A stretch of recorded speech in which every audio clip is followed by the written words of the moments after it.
Hey there, students. Today I'm going to read you a story. It's called The Crowded, Noisy House. It is a fable. And today I want you to be able to identify the moral of the fable.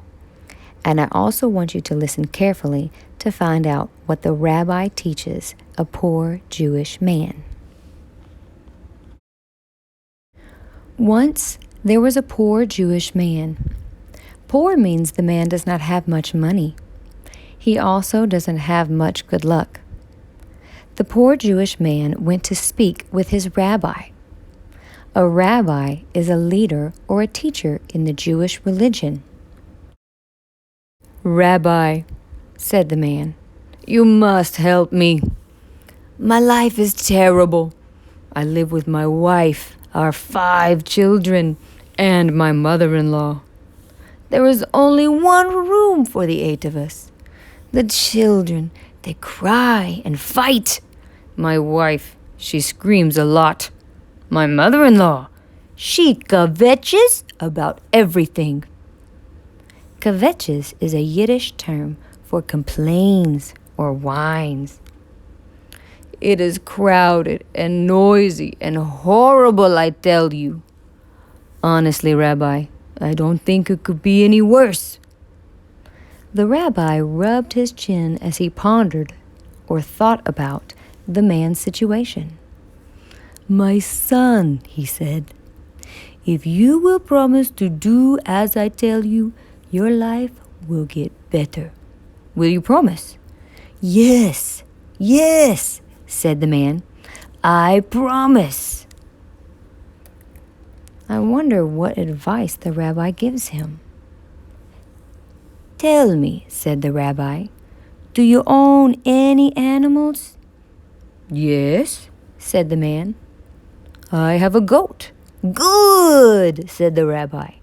"Go home and take the goat into your house. Let it eat and sleep with you for a few days." The man was stunned or shocked. Take the goat into the house? The rabbi's advice sounded like a crazy idea.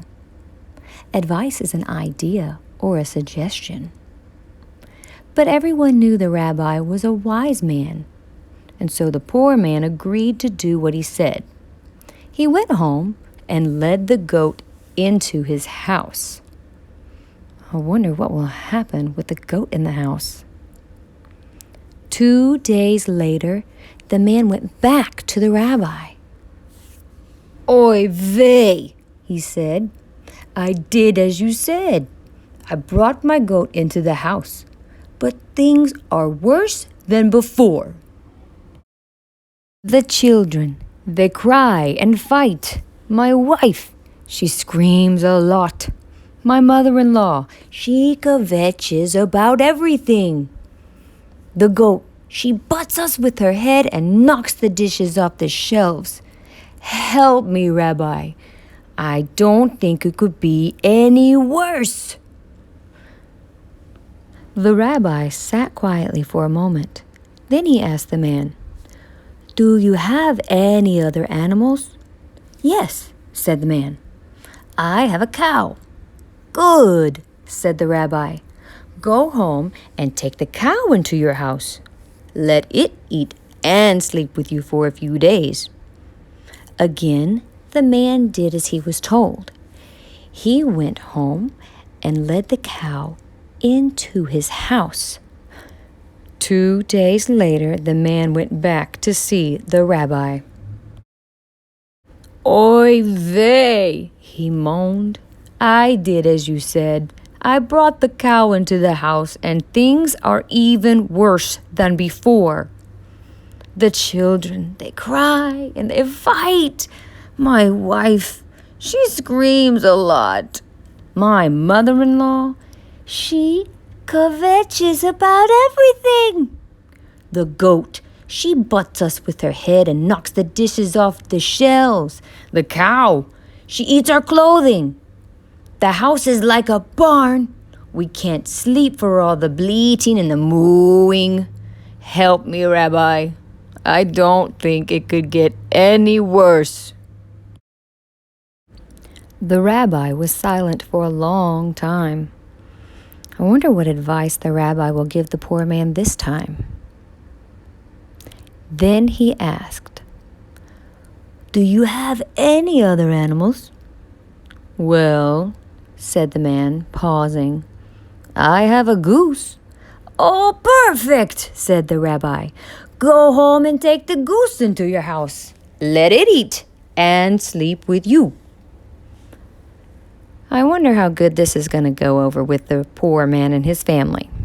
Because 2 days later, the man went back to the rabbi. "Oy vey," he groaned. "Things are worse than ever.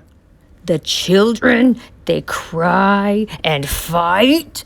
My wife, you know she screams a lot. My mother-in-law, she kvetches about everything.